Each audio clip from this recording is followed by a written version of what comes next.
What's up everybody, I am Legend with Isotope, and in today's video I'm going over 5 recording tips for pro toplining using the Spire app.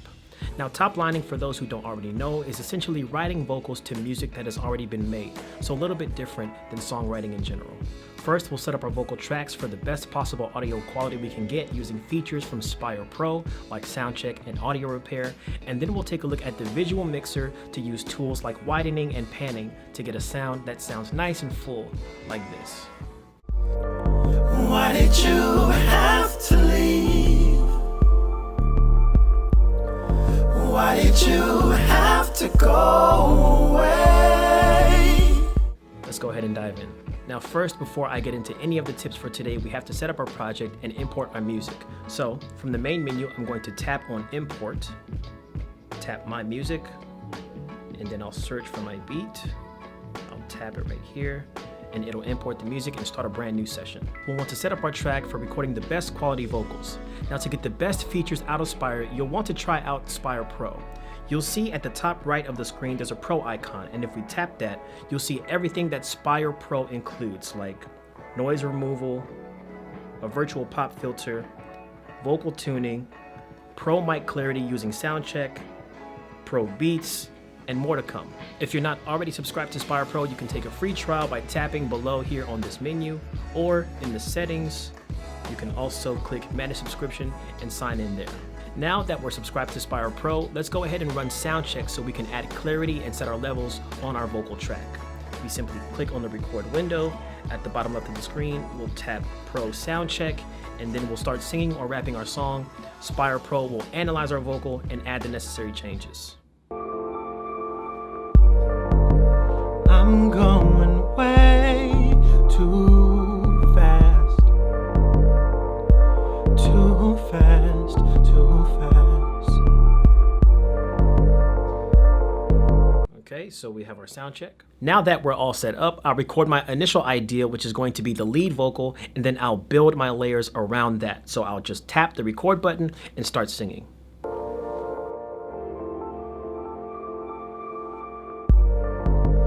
I'm going way too fast,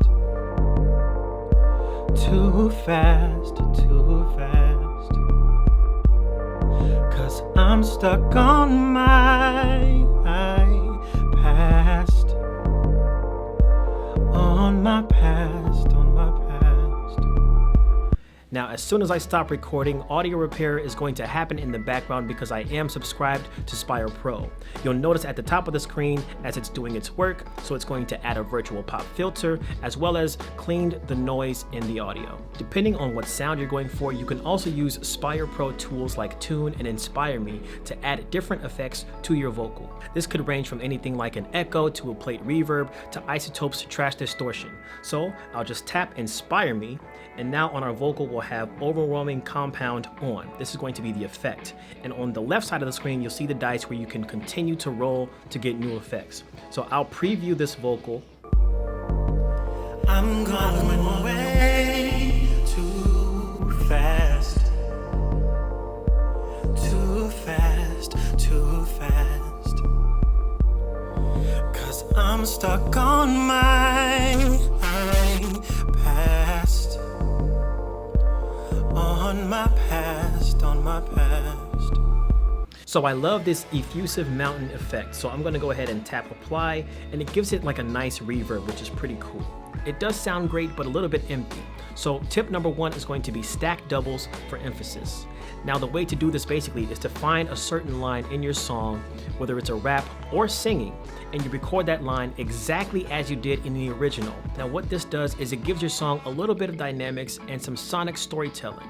It also allows your listener to know which parts of the song you really want them to hear or stand out. So I'll show you how to do this. I'm gonna select a certain part of this lead and record a double to that to get a kind of chorusy sounding effect. I'm going way too fast, too fast, too fast. 'Cause I'm stuck on my past. Tip number 2 is to stack your vocals with harmonies or octaves, usually in even numbers, because this is going to come into play in the next tip. So in this case, since we have 8 tracks in Spire and 3 of them are currently being used, I'll do a 2-part harmony, which basically means I'm going to record 4 vocals. First, I'll record 2 tracks of my higher note, and then I'll record 2 tracks of my lower note. My past on my past. Why did you have to leave? Why did you have to go away? Why did you have to leave? Why couldn't you just stay? My past on my past.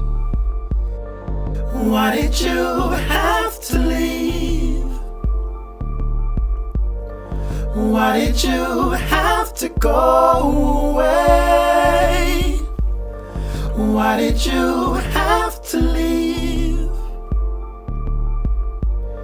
Why couldn't you just stay? Now that we have our 2-part harmony recorded with 2 stacks for each of our notes, so 4 total tracks, we're gonna go ahead to tip number 3, which is to pan the vocals. Now this adds a more evenly distributed, widened, full sound. And we're gonna do that in the visual mixer. So we can tap on mix and we'll see now our 4 new vocals are appearing here on the left side of the screen. The way you want to think about panning your vocals depends on how many vocals you record for that specific note. In this case, since we only have 2 stacks for each of our vocal notes, I'm going to do a slight pan left and right for each of them. So about 50% to the left will go to one, and 50% to the right will be for the other one. If you have 4 stacks for a note, you'll want to do 50% to the left, 50% to the right, and 100% to the left, 100% to the right. This gives you a really nice full surround sound. I'll go ahead and move on to our next note and do the same thing. We'll do left pan 50% and a right pan 50%.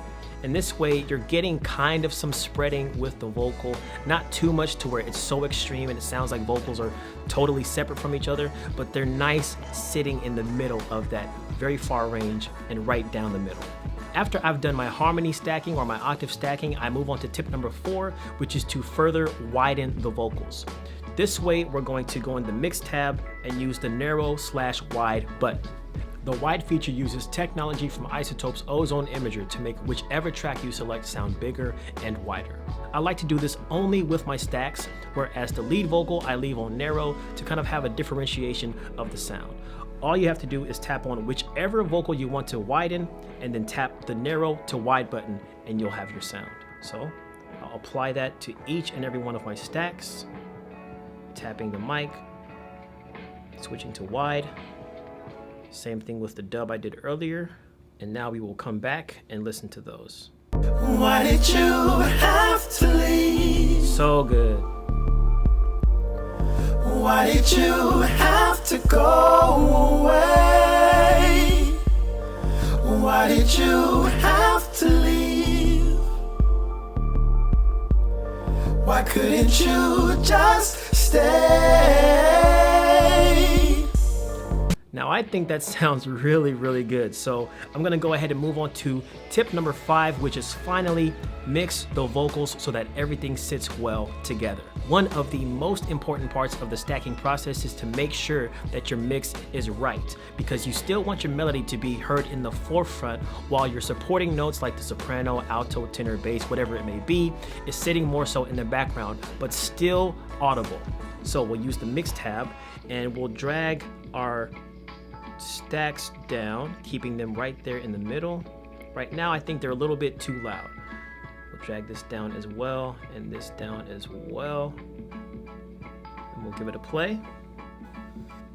Why did you have to leave? Why did you have to go away? A little bit too low. I will raise them up a bit And this is a process that takes time. However long it takes for you to perfect these volumes on these stacked notes, take that time because you don't want to rush it and have a mix that sounds subpar. So I'm just going to continue to adjust and replay. Why did you have to go away? I like that mix right there. Now I do have one more track I can add, so I'm gonna add one more harmony and I'm going to spread them but put the vocal straight down in the middle. That way I can kind of get a 3-part harmony and still have the same desired spreading effects. So for this last track, I'll run through everything we talked about in this video so I can show you not only how fast it is to do, but how effective it is to do. So let's go ahead and tap record to get our final note. On my past, on my past. Why did you have to leave? Why did you have to go away? Why did you have to leave? Why couldn't you just stay? Tap mix, we will tap narrow and switch it to wide, tap inspire me, tap the clock, and then tap effusive mountain, tap on apply. Slide these vocals slightly down to the same level as all the other stacked harmonies, and then we'll play. Why did you have to leave? Why did you have to go away? Why did you have to leave? Why couldn't you just stay? So buttery smooth, so good. So those are my 5 recording tips for pro top lining and layering vocals using the Spire app. I hope that they were helpful to you. And if you want to give Spire a try, go to the App Store and download it for free today. And also sign up for your Spire Pro free trial within the app to get access to the many features that I used in today's video. As always, thank you guys for watching and stay legendary.